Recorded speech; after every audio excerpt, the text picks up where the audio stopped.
ನಮಸ್ಕಾರ ವಿದ್ಯಾರ್ಥಿಗಳೇ.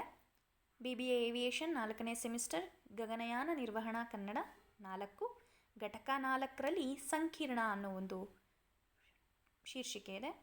ಅಧ್ಯಾಯ 4.1 ವಿಮಾನ ಸದ್ದಿನ ಬೃಹನ್ನಲೆ. ಸುಧೀಂದ್ರ ಹಾಲ್ ದೊಡ್ಡೇರಿ ಅನ್ನುವ ಲೇಖಕರು ಬರೆದಿರತಕ್ಕಂಥ ಒಂದು ಲೇಖನ. ಇದರಲ್ಲಿ ಬರುವಂತಹ ಪ್ರಶ್ನೆಗಳಿಗೆ ಸರಳ ಉತ್ತರ ಈ ವಿಡಿಯೋ ಮೂಲಕ ತಿಳ್ಕೊಳ್ಳೋಣ. ಪ್ರಶ್ನೆ ಸಂಖ್ಯೆ 1. ಜಗತ್ತಿನ ಅತ್ಯಂತ ವೇಗದ ಪ್ರಯಾಣಿಕರ ವಿಮಾನ ಯಾವುದು? ಉತ್ತರ ಸಾನಿಕ್ ಬೂಮ್. ಪ್ರಶ್ನೆ ಸಂಖ್ಯೆ 2. ಪರಿಸರವಾದಿಗಳ ಕಿವಿ ಕೆಂಪಾಗಿಸಿದ್ದ ವಿಮಾನ ಯಾವುದು? ಉತ್ತರ ಸಾನಿಕ್ ಬೂಮ್. ಪ್ರಶ್ನೆ ಸಂಖ್ಯೆ 3. ಬೃಹನ್ನಲೆ ನಿಶ್ಚೇತನಗೊಳಿಸಿದ ವಿಮಾನಗಳನ್ನು ಪ್ರಾಯೋಗಿಕವಾಗಿ ತಯಾರಿಸುವ ಅಮೆರಿಕಾದ ಕಂಪನಿಯ ಹೆಸರೇನು? ಉತ್ತರ ನಾರ್ಥ್ರಾಪ್ ಗ್ರೂಮನ್ ಕಂಪನಿ. ಪ್ರಶ್ನೆ ಸಂಖ್ಯೆ 4. ಕ್ಯಾಲಿಫೋರ್ನಿಯಾದಲ್ಲಿನ ಎಡ್ವರ್ಡ್ ವಾಯುನೆಲೆಯಲ್ಲಿ ಮರುವಿನ್ಯಾಸಗೊಂಡಿರುವ ವಿಮಾನ ಯಾವುದು? ಉತ್ತರ F-5. ಪ್ರಶ್ನೆ ಸಂಖ್ಯೆ 5. ರಿಚರ್ಡ್ ಸಿ ಬ್ಯಾಸ್ ಮತ್ತು ಆಲ್ಬರ್ಟ್ ಜಾರ್ಜ್ ಇವರು ಯಾವುದರ ತಂತ್ರಜ್ಞರು? ಉತ್ತರ ವೈಮಾಂತರಿಕ್ಷ ತಂತ್ರಜ್ಞರು. ಪ್ರಶ್ನೆ ಸಂಖ್ಯೆ 6. ಬೃಹನ್ನಲೆ ಸಾನಿಕ್ ಬೂಮ್ ಎಂದರೇನು ಸ್ಪಷ್ಟಪಡಿಸಿ? ಉತ್ತರ ಸೂಪರ್ಸಾನಿಕ್ ಅಂದರೆ ಶಬ್ದವೇದಿ, ಸಾನಿಕ್ ಬೂಮ್ ಸೂಪರ್ಸಾನಿಕ್ ವೇಗದಲ್ಲಿ ಭೂಮಿಯ ವಾತಾವರಣದ ಮೂಲಕ ಹಾರುವ ವಿಮಾನದ ಶಬ್ದ. ಇದನ್ನೇ ಕನ್ನಡದಲ್ಲಿ ಬೃಹನ್ನಲೆ ಅಂದರೆ ಬೃಹತ್ ಅಲೆ ಎಂದು ಕರೆಯಲಾಗಿದೆ. ಪ್ರಶ್ನೆ ಸಂಖ್ಯೆ 7. ವಿಮಾನ ಸಾಗಿದ ನಂತರ ಶಬ್ದವು ದಾಂಧಲೆ ಎಬ್ಬಿಸುವುದು ಹೇಗೆ? ವಿವರಿಸಿ. ಉತ್ತರ ನೀರಿನಲ್ಲಿ ಹಡಗು ತೇಲುವಂತೆ ವಿಮಾನ ಕೂಡ ಗಾಳಿಯಲ್ಲಿ ಸುಯ್ಯನೆ ಹಾರುತ್ತದೆ. ಹಾರಾಟದ ಸಮಯದಲ್ಲಿ ವಿಮಾನದ ತುದಿಗಳ ಸುತ್ತಲೂ ಅಲೆಗಳ ಉಂಗುರಗಳು ನಿರ್ಮಾಣವಾಗುತ್ತದೆ. ವಿಮಾನ ಶಬ್ದದ ವೇಗವನ್ನು ದಾಟುವ ತನಕ ಈ ಅಲೆಗಳು ವಿಮಾನಕ್ಕಿಂತ ಮುಂದೆ ಸಾಗಿ ಹಾಗೆಯೇ ಗಾಳಿಯಲ್ಲಿ ಚದುರಿ ಚೆಲ್ಲಿ ಹೋಗುತ್ತವೆ.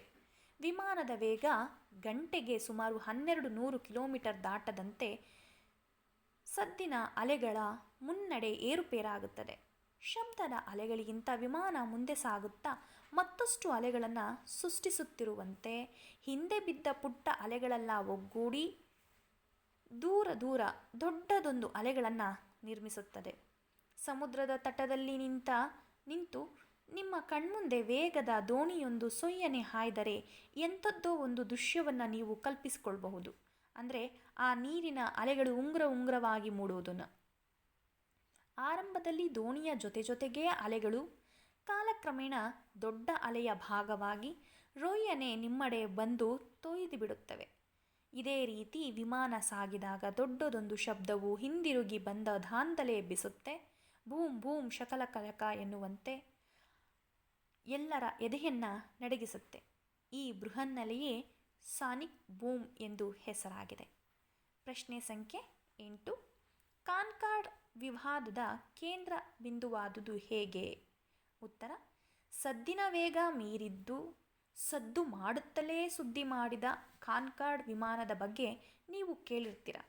17 ವರ್ಷಗಳ ಹಿಂದೆ ಅಂದರೆ 2002ರಲ್ಲಿ ಮೋಸ್ಟ್ಲಿ ಬೆಂಕಿ ತಗುಲಿ ಸುಟ್ಟು ಭಸ್ಮವಾದ ಸುದ್ದಿಯನ್ನು ನೀವು ಪೇಪರ್ನಲ್ಲಿ ಓದಿ ತಿಳ್ಕೊಂಡಿರ್ಬೋದು.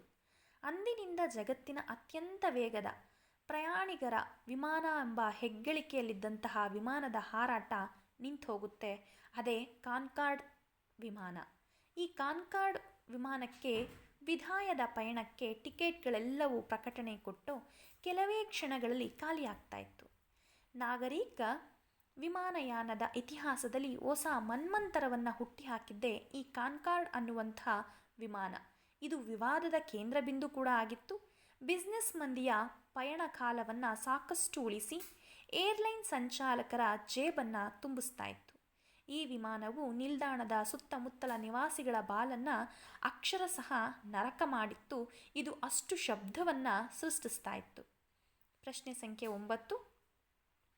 ಸೂಪರ್ಸಾನಿಕ್ ವಿಮಾನಗಳ ಬಗ್ಗೆ ವಿವರಿಸಿ. ಉತ್ತರ ಜನದಟ್ಟಣೆಯ ಪ್ರದೇಶಗಳ ಮೇಲೆ ದಾಳಿ ಹಿಡಿತಾ ಇದ್ದಂತಹ ಈ ಸಾನಿಕ್ ಬೂಮ್ ಪರಿಸರವಾದಿಗಳ ಕಿವಿಯನ್ನು ಕೂಡ ಕೆಂಪಾಗಿಸಿತ್ತು. ಎಂಥದೋ ಒಂದು ಸೂಪರ್ಸಾನಿಕ್ ವಿಮಾನ ಬೇಡವೇ ಬೇಡ ಎಂಬ ಒಂದು ಪ್ರತಿಭಟನೆ ಕೂಡ ಈ ಸದ್ದಿನ ಬೃಹನ್ನಲೆ ಬಂದು ಒರಗುತ್ತೆ. ವ್ಯವಸ್ಥಾಪಕರು ಕೂಡ ಕಿವುಡರಾಗ್ತಾರೆ. ವಿಮಾನ ಮೊದಲ ಬಾರಿಗೆ ಅಪಘಾತಕ್ಕೀಡಾಗುವ ತನಕ ಪ್ರತಿಭಟನಾಕಾರರ ಒಂದು ಕೂಗಿಗೆ ಬೆಲೆನೇ ಇರಲಿಲ್ಲ. ಇತ್ತ ತಂತ್ರಜ್ಞಾನದಲ್ಲಿ ಸದಾ ಹೊಸದನ್ನು ಹುಡುಕುವಂತಹ ವಿಮಾನ ವಿಜ್ಞಾನಿಗಳು ಮಾತ್ರ ಈ ಸಮಸ್ಯೆಯತ್ತ ತಮ್ಮ ಗಮನವನ್ನು ಕೊಡಲೇ ಇಲ್ಲ. ಅಸಲಿಗೆ ಸಾನಿಕ್ ಬೂಮ್ ಸೃಷ್ಟಿಯಾಗೋದಕ್ಕೆ ಕಾರಣ ಏನಪ್ಪ ಅಂದರೆ, ಅದನ್ನು ಸಾಧ್ಯವಾದಷ್ಟು ಕಮ್ಮಿ ಮಾಡೋದಕ್ಕೆ ಸಾಧ್ಯನೇ ಇರಲಿಲ್ಲ. ಅದ್ರ ಶಬ್ದ ಹೆಚ್ಚಾಗೇ ಇರ್ತಾಯಿತ್ತು. ಈ ಪ್ರಶ್ನೆಗೆ ಉತ್ತರ ಕೂಡ ಹುಡುಕೋದಕ್ಕೆ ಪ್ರಾರಂಭ ಮಾಡಿದ್ರು. ಆದರೆ 5 ವರ್ಷಗಳ ಹಿಂದೆ ಅಮೇರಿಕಾದ ವೈಮಾಂತರಿಕ್ಷ ಕಂಪನಿಯೊಂದು ಕಮ್ಮಿ ಸದ್ದು ಮಾಡುವಂತಹ ಸೂಪರ್ಸಾನಿಕ್ ವಿಮಾನವೊಂದನ್ನು ನಿರ್ಮಿಸಿತ್ತು. ವಿಮಾನ ಶಬ್ದದ ವೇಗವನ್ನು ಮೀರಿ ಹಾರಿದಾಗ ಅದರ ಮುಂತುದಿ ಮತ್ತು ಬಾಲದಲ್ಲಿ ನಿರ್ಮಾಣ ಆಗುವಂತಹ ಅಲೆಗಳು ವಿಮಾನವನ್ನು ಸರಿಗಟ್ಟಲಾಗದೆ ಹಿಂದುಳಿಯುವಂತಹ ಒಂದು ಸೋಜಿಗ ನಿಮಗೆ ಅರ್ಥ ಆಗಿರಬಹುದು. ಈ ಅಲೆಯ ಗಾತ್ರವನ್ನು ಹಿಗ್ಗಿಸಿದ್ರೆ ಅದರ ಶಕ್ತಿ ಕುಂಠಿತವಾಗಬಹುದು. ಕಳೆದ ಶತಮಾನದ 70ರ ದಶಕದ ಅಮೇರಿಕಾದ ಪ್ರತಿಷ್ಠಿತ ಕಾರ್ನೆಲ್ ವಿಶ್ವವಿದ್ಯಾನಿಲಯದ ತಂತ್ರಜ್ಞರು ಹೀಗೆಯೇ ಯೋಚಿಸಿದ್ದರು. ರಿಚರ್ಡ್ ಸೀಬ್ಯಾಸ್ ಮತ್ತು ಆಲ್ಬರ್ಟ್ ಜಾರ್ಜ್ ಎಂಬ ವೈಮಾಂತರಿಕ್ಷ ತಜ್ಞರು ಈ ಬಗ್ಗೆ ಸಾಕಷ್ಟು ಪ್ರಯೋಗಗಳನ್ನು ನಡೆಸಿದ್ದಾರೆ. ಪ್ರಶ್ನೆ ಸಂಖ್ಯೆ 10. ಬೃಹನ್ನಲೆ ಸಾನಿಕ್ ಬೂಮ್ ಅನ್ನು ನಿಶ್ಚೇತನಗೊಳಿಸುವುದು ಹೇಗೆ? ವಿವರಿಸಿ. ಉತ್ತರ: ನದಿ ತೀರಕ್ಕೆ ಹೋದಾಗಲೊಮ್ಮೆ ನೀವು ಇಂಥ ಪುಟ್ಟ ಪ್ರಯೋಗವನ್ನು ಮಾಡಿ ನೋಡ್ಬೋದು. ಒಂದು ಚೂಪಾದ ಕಡ್ಡಿನ ತಗೊಂಡು ನೀರಲ್ಲಿ ಅದ್ದಿದ್ರೆ ಮೂಡುವಂತಹ ಒಂದು ಅಲೆಗಳನ್ನು ನೀವು ಗಮನಿಸಿ. ನಂತರ ಅಗಲವಾದ ಒಂದು ಪಾತ್ರೆಯನ್ನು, ಆ ಪಾತ್ರೆಯೊಂದರ ಬುಡವನ್ನು ನೀರಿಗೆ ತಗಲಿಸಿ ನೋಡಿ. ಈ ಹಿಂದೆ ಮಾಡಿದ ಅದೆಷ್ಟೋ ವೇಗದಲ್ಲಿ ಮುಂದಕ್ಕೆ ತಳ್ಳಿ ನೋಡಿ. ಈಗ ಸ್ಪಷ್ಟವಾಗಿ ನೀವು ಅಲೆಗಳನ್ನು ಗಮನಿಸಿ. ಅಂದರೆ ಆ ಪಾತ್ರೆಯನ್ನು ನೀರಿನಲ್ಲಿ ತಳ್ಳಿದಾಗ ಅಲೆಗಳು ಬರುತ್ತೆ. ಎರಡನೇದಾಗಿ, ಅಲೆಯ ಗಾತ್ರ ದೊಡ್ಡದಾಗಿದ್ದರೂ ಅದರ ಶಕ್ತಿ ಕ್ಷೀಣ ಆಗ್ತಾ ಹೋಗುತ್ತೆ, ಅಂದರೆ ಕಮ್ಮಿ ಆಗ್ತಾ ಹೋಗುತ್ತೆ, ಬೇಗನೆ ಕರಗಿ ಹೋಗುತ್ತೆ. ಇದೇ ರೀತಿ ವಿಮಾನದ ಮೂತಿ ಮತ್ತು ಬಾಲಗಳನ್ನು ಸಾಧ್ಯವಾದಷ್ಟು ಅಗಲವಾಗಿಸಿ ಹೊರಮೈಯನ್ನು ಚೂಪಿಲ್ಲದಂತೆ ಮಾಡಿದರೆ ಸಾನಿಕ್ ಬೂಮ್ ನಿಶ್ಚೇತನಗೊಳ್ಳಬಹುದು. ಜೊತೆಗೆ ವಿಮಾನದ ರೆಕ್ಕೆ ಅದರ ದೇಹದೊಡನೆ ಜೋಡಣೆಯಾಗುವ ಆಕೃತಿಯನ್ನು ಒಂದಿಷ್ಟು ಮಾರ್ಪಡಿಸಿದರೆ ಶಬ್ದದ ಅಲೆಗಳ ಗತಿಯನ್ನು ಬದಲಿಸಬಹುದು. ಸದ್ದಿನ ಅಲೆಗಳು ಸೃಷ್ಟಿಯಾದಂತೆ ಹತ್ತಿರ ನಿಲ್ಲದೆ ದೂರ ಸಾಗುವಂತೆ ಮಾಡಲು ತಯಾರನ್ನು ಮಾಡಬೇಕಾಗತ್ತೆ. ವಿಮಾನದಿಂದ ಸಾಧ್ಯವಾದಷ್ಟು ಬೇಗನೆ ಅಲೆಗಳು ಚದುರಿ ಹೋದರೆ ಒಂದಕ್ಕೊಂದು ಸೇರಿ ಬೃಹನ್ನಲೆ ಸೃಷ್ಟಿಯಾಗುವ ಸಂದರ್ಭಗಳು ಕಮ್ಮಿ ಆಗುತ್ತೆ. ಅಂತೆಯೇ ಸಾನಿಕ್ ಬೂಮ್ನ ಒಂದು ಕಾಟದಿಂದ ಕೂಡ ನಾವು ದೂರವಾಗಬಹುದು. ಪ್ರಶ್ನೆ ಸಂಖ್ಯೆ 11.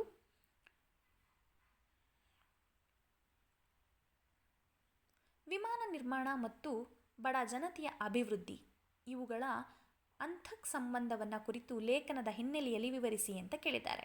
ಅಂದರೆ ಈ ಒಂದು ವಿಮಾನ ನಿರ್ಮಾಣ ಮಾಡೋದು ಮತ್ತು ಬಡ ಜನತೆಯ ಜೀವನ ಅಭಿವೃದ್ಧಿ ಮಾಡೋದು, ಇದೆರಡೂ ವಿಷಯಗಳಲ್ಲಿ ನಮಗೆ ಸಂಬಂಧ ಇದೆ. ಪ್ರಥಮ ದೃಷ್ಟಿಗೆ ಭಿನ್ನವಾಗಿದ್ದರೂ ಕೂಡ ಇದೇನಿದು ವಿಮಾನ ನಿರ್ಮಾಣಕ್ಕೂ ಬಡವರಿಗೂ ಏನಪ್ಪ ಸಂಬಂಧ, ಎರಡೂ ಬೇರೆ ಬೇರೆ ಅಲ್ವಾ ಅಂತ ಅನಿಸಿದ್ರೂ ಕೂಡ ಬಹುಪಾಲು ಅರ್ಥಪೂರ್ಣವಾದಂಥ ಒಂದು ಸಂಬಂಧವನ್ನು ನಾವು ನೋಡ್ಬೋದು. ಈ ಸಂಬಂಧ ಈ ರೀತಿಯಾಗಿ ಪಾಯಿಂಟ್ ವೈಸ್ ನೋಡ್ಬೋದು. ಮೊದಲನೇದಾಗಿ ಆರ್ಥಿಕ ಅಭಿವೃದ್ಧಿ ಮತ್ತು ಉದ್ಯೋಗ. ವಿಮಾನ ನಿರ್ಮಾಣ ಕೈಗಾರಿಕೆ ದೊಡ್ಡ ಪ್ರಮಾಣದ ಒಂದು ತಾಂತ್ರಿಕ ಹಾಗೂ ಕೌಶಲ್ಯಾಧಾರಿತ ಉದ್ಯೋಗಗಳನ್ನು ನಿರ್ಮಿಸುತ್ತೆ. ಇದರ ಪರಿಣಾಮವಾಗಿ ಉದ್ಯೋಗ ಸೃಷ್ಟಿಯಾಗುತ್ತೆ. ಅದು ಬಡ ಜನತೆಗೆ ಬದುಕುವಂತಹ ಅವಕಾಶಗಳನ್ನು ಒದಗಿಸಿಕೊಡುತ್ತೆ. ಸುಮಾರು ಜನ ಕಾರ್ಮಿಕರು ಕೆಲಸಕ್ಕೆ ಬೇಕಾಗುತ್ತೆ. ಸಹಾಯಕ ತಂತ್ರಜ್ಞಾನಗಳ ಅಭಿವೃದ್ಧಿ ಆಗುತ್ತೆ. ಲಾಜಿಸ್ಟಿಕ್ಸ್ ಮತ್ತು ಪೂರೈಕೆಗಳ ಶೃಂಗಕಲೆಯ ಉದ್ಯೋಗಗಳಾಗಿ ಮಾರ್ಪಡುತ್ತೆ.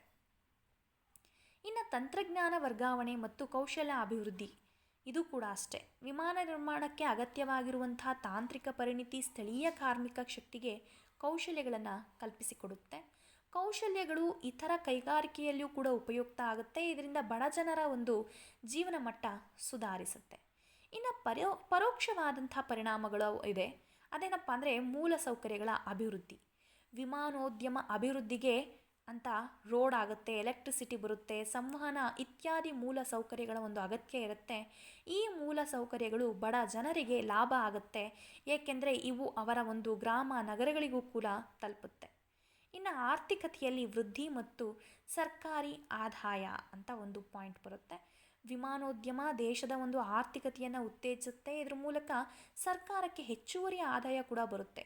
ಇದನ್ನು ಬಡ ಜನರ ಪರಿಯೋಜನೆಗಳಿಗೆ ಅಂದರೆ ಉದ್ಯೋಗಕ್ಕೋ ಶಿಕ್ಷಣಕ್ಕೋ ಇತ್ಯಾದಿಯಾಗಿ ಈ ಹಣವನ್ನು ನಾವು ಬಳಸ್ಕೋಬೇಕಾಗತ್ತೆ.